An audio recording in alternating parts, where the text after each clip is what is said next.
네, 여야가 사실상 내년 4월 재보궐선거 모드로 들어갔습니다. 근데 이제 최근에 안철수 국민의당 대표가 신당 창당 카드를 사실상 꺼내 들었습니다. 그래서 이제 국민의힘에서 반응들이 그건 혼자 하세요 이런 반응도 있고 좀 고려해 봐야 되는 거 아니냐 이런 반응도 있고요. 야권의 움직임 오늘 좀 알아보도록 하겠습니다. 국민의힘 5선 중진이시죠. 조경태 의원님 전화로 연결하겠습니다. 의원님 안녕하세요. 네, 안녕하세요. 예. 그 안철수 국민의당 대표 얘기부터 먼저 좀 해보죠. 그 야권 플랫폼, 새로운 야권 플랫폼을 만들자.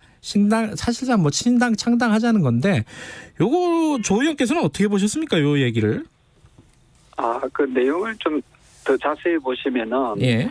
이게 지금 대한민국이 위기 상황이다. 네. 그리고 또 야권이 그 위기 상황을 잘 대처할 수 있는 또 그 위기 대처 능력이 있느냐 하는 그 부분을 가지고 네. 일단 근본적인 그 원인 분석, 그 말이 나오게 된 원인 분석부터 해야 된다고 보거든요. 네. 그랬을 때 야권이 과연 현재의 분열된 상황에서 과연 이 대한민국의 위기 상황, 또 현 정권의 견제를 제대로 할 수 있는지 그 부분에 대해서 아마 국민들한테 물어보면은 국민들은 지금 정권은 참으로 못하고 있는데 네. 야권이 잘 못하고 있는 이 정권을 견제하기에는 좀 다소 부족하지 않느냐 하는 그런 우려를 많이 하시는 것 같습니다. 그런 점에서 안철수 대표가 제안했던 혁신 플랫폼은 상당히 우리가 앞으로 향후에 계속해서 이러한 부분에 대해서 좀 검토할 필요는 있지 않을까 하는 생각을 하고 있습니다. 근데 이게 결국은요, 안철수 대표의 얘기가 지금 국민의힘으로는 안 된다 이거잖아요, 사실은. 근데 이거를 국민의힘에서는 받아들이기가 힘든 얘기 아닌가요? 저는 그렇게 생각하지 않습니다. 그래요? 국민의힘 당이 독자적으로 만약에 이 위기 상황을 극복할 수 있다면은 네. 저는 또 독자적으로 우리 당이 또 나아가야 되는 그런 부분도 있겠지만 네. 또 좀 더 외부 세력과 좀 더 규합해서 단일 대호로 가야 된다고 판단되면은 네. 저는 단일 대호를 위한 여러 가지 고민들은 해야 된다고 보고 있거든요. 예. 과거에 아시다시피 지난 대선도 그렇고 지난 지방선거도 야권이 분열되면서 저는 서울시장 선거와 대선이 상당히 어려워졌다 그래 보고 있거든요. 네. 그래서 잘 아시겠지만은 과거의 사례를 비춰보면은 야권이 분열된 상태에서 각종 선거를 치르게 되면 상당히 불리하다. 저는 그래 보고 있습니다. 그래서 느슨한 연대든 네. 또 새로운 차원의 그보다 좀 더 강도 높은 연대 내지 통합이든 저는 여러 가지 경우의 수를 좀 가지고 이 부분을 좀 풀어나가는 게 좋겠다 이렇게 보고 있습니다. 그러니까 조경태 의원께서는 조금 고려를 해야 되는 사항 중에 하나다 이런 야권 연대는 이렇게 말씀을 하시는 건데, 근데 당내에서 국민의힘 당내에서는 또 다른 목소리들이 좀 있는 것 같아요. 예컨대 김정인 위원장 같은 경우는 관심 없다 이런 얘기하고요. 당내 어떤 의원이 동조하는지 안 하는지 여기에도 관심이 없다 이런 얘기를 하고, 예컨대 정진석 의원 같은 경우도 이건 그러니까 안철수 의원이죠. 안철수 대표죠. 안철수 대표가 자기 중심적인 사고를 한 거다. 자기 중심으로 하려고 하는 거다. 이런 비판을 하고 있단 말이죠. 이런 평가는 어떻게 보십니까? 저는 어떤 특정인을 중심으로 가는 혁신 플랫폼이나 연대 네. 형식이었어도 안 되고 또 그렇지 않다고 저는 생각하거든요. 그건 아마도 그 개인적으로는 그런 판단을 또 하실 수는 있겠지만, 네. 저는 그렇게 해석은 하지 않습니다. 이것은 앞서 말씀드린 대로 지금 대한민국이 참으로 비정상적인 상황으로 가고 있고, 네. 위기 상황으로 빠지고 있는 데에 대해서 네. 과연 지금 제1야당인 국민의힘 당이 그것을 제대로 견제하고 바로 정상화시키는 그 독자적인 힘을 가지고 있는지에 대한 원론적인 물음이거든요. 그 물음에 대해서 자신 있게 답할 수 있는지 네. 만약에 그게 좀 역부족이라고 판단된다면은 네. 저는 여러 가지 말씀드렸던 대로 네.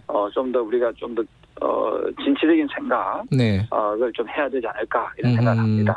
근데 이제 지금 말씀하시는 거는 뭐 안철수 대표 개인을 중심으로 하는 거 그런 뜻은 아니라고 생각하신다는 거잖아요. 근데 그럼에도 불구하고 만약에 안철수 대표 중심으로 뭉치는 것 이것도 한번 고려해 볼 만하다고 보십니까?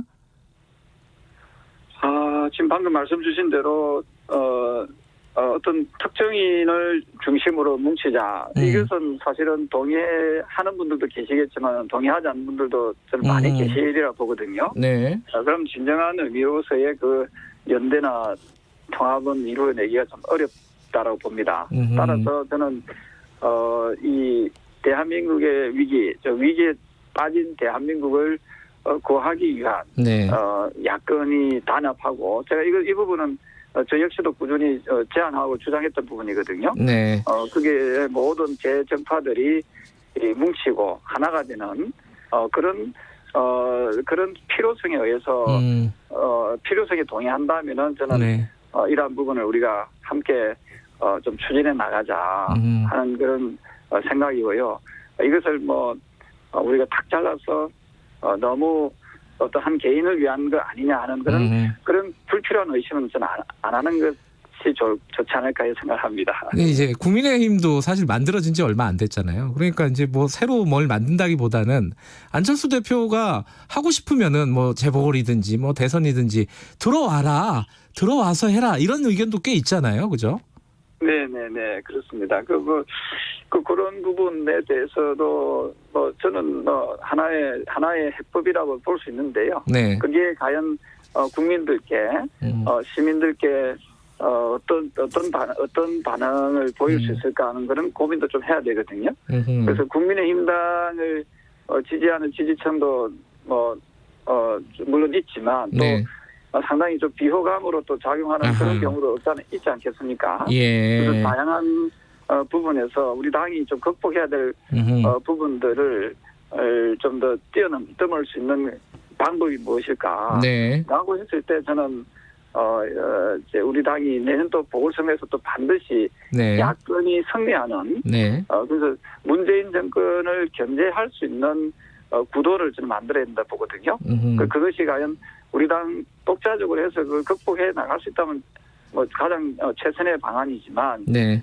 그 물음에 대해서 과연 우리가 답을 할 수 있는지에 대해서 저는 고민해야 된다 이런 그런 생각을 합니다. 예, 조경태 의원께서는 그 김종인 비대위 체제를 조기에 퇴진하고 김재균 위원장이 전당대회를 조기에 좀 열자 이런 의견을 갖고 계시잖아요. 김정인 위원장이 조기에 지금 퇴진해야 되는 이유 간단하게 청취자 여러분들에게 설명을 해주시면 어떤 겁니까? 방금 앞서 말씀드렸던 그런 고민들이 있었던 거지요. 과연 우리 당이 이대로 갔을 때 네.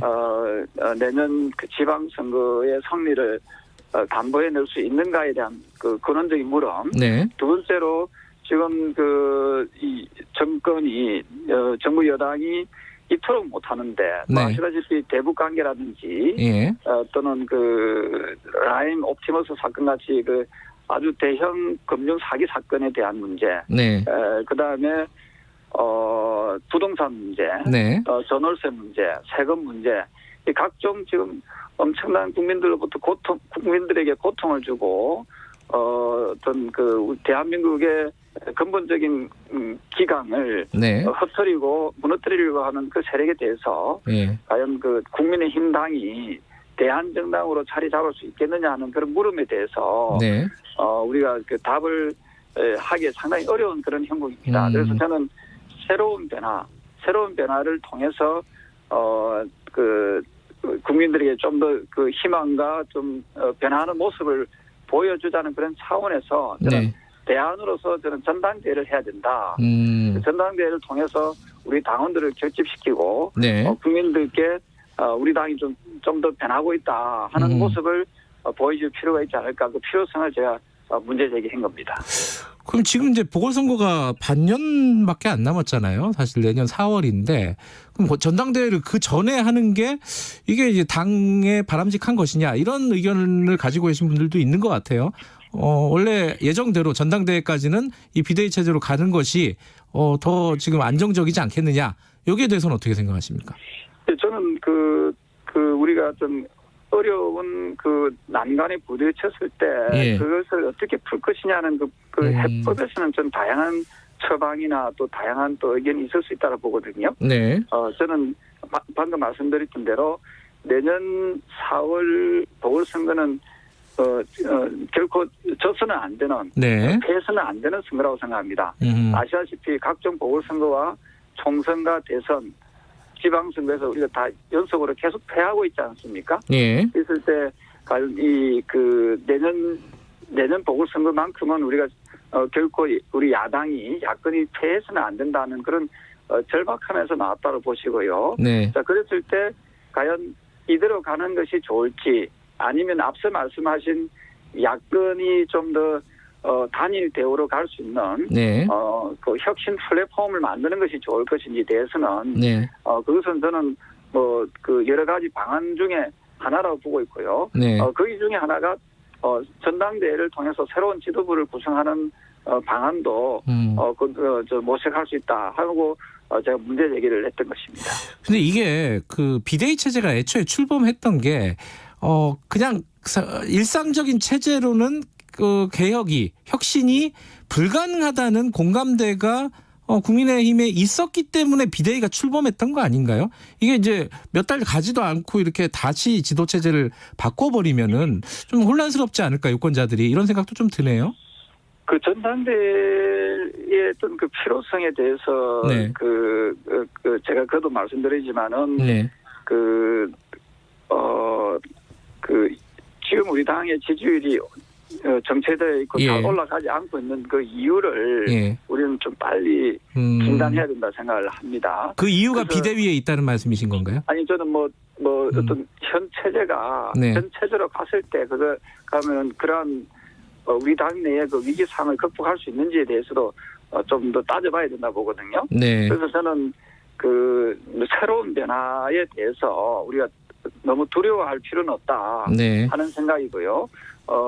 저는 우리 당이 만약에 전당대회를 치르지 않았을 경우에 네. 그 성리를 담보해낼 수 있느냐는 그런 부분하고 예. 그럴 수 없다면은 여러 가지 형태의 변화는 저는 가져오는 변화를 주는 것이 저는 옳다라고 보고 있습니다. 그 중에 하나가 방금 안철수 대표가 제안했던 혁신 플랫폼도 저는 느슨한 연대든 좀더 훨씬 더 강도 높은 연대 내지는 통합이든 그런 여러 가지 필요성에 대해서는 우리는 계속 고민해 나갈 필요가 있다 이렇게 보고 있습니다. 만약에 조기 전당대회를 한다, 당대표 선거를 한다 이러면은 조영태 의원께서는 출마하실 생각이신가요? 저는 우리 당에서 여러 가지 부분에서 역할을 해야 될 부분이 있다면은 네. 국민들과 당원들께 언제든지 헌신할 각오는 되어 있고요. 네. 예, 그런 점에서 지금 주신 말씀에 대해서 상당히 좀 무겁게 저는 생각을 하고 있습니다. 지금 이제 재보궐선거를 계속 고민하고 계신 건데 지금 이제 인물난에 허덕이는 거 아니냐 저희 국민의힘이 이런 해석들이 좀 나오고 있어요. 어떤 사람들이 서울 부산시장 국민의힘 후보로 적합한지 적임자인지 혹시 생각이 있으시면 좀 말씀해 주시죠. 네, 지금 상당히 좋은 질문이신데요. 예. 내년 보궐선거는 시점상 보면은 비대면으로 치러질 수밖에 없는 선거입니다. 네. 보통 같으면 정치 신인들이 나올 수 있습니다만은 네. 내년에는 이 대면에서 선거를 치르기 상당히 좀 어려운 네. 코로나 전국 시기 아닙니까? 네. 따라서 좀 더 시민들에게 좀 많이 알려지고 또한 네. 시민들한테 좀 더 폭넓은 지지를 획득할 수 있는 얻어내고 또 얻어낼 수 있는 그런 후보여야 하는데 네. 막상 지금 말씀 주신 대로 우리 당 후보들은 훌륭한 분이 되게 많습니다만은 지금 성리를 확실하게 담보해낼 수 있느냐 하는 부분에 대해서 상당히 우려하는 분들이 또는 그런 언론이 많이 있지 않습니까? 네. 그래서 저는 야권이 꼭 승리할 수 있는 그런 좋은 후보를 우리는 빨리 발굴해내야 된다. 그런 책임과 의무를 다해야 된다 이런 생각을 합니다. 알겠습니다. 오늘은 여기까지 듣겠습니다. 고맙습니다. 네, 감사합니다. 국민의힘 조경태 의원이었고요. 1부 여기까지 하고요. 잠시 후 8시에 2부로 돌아옵니다.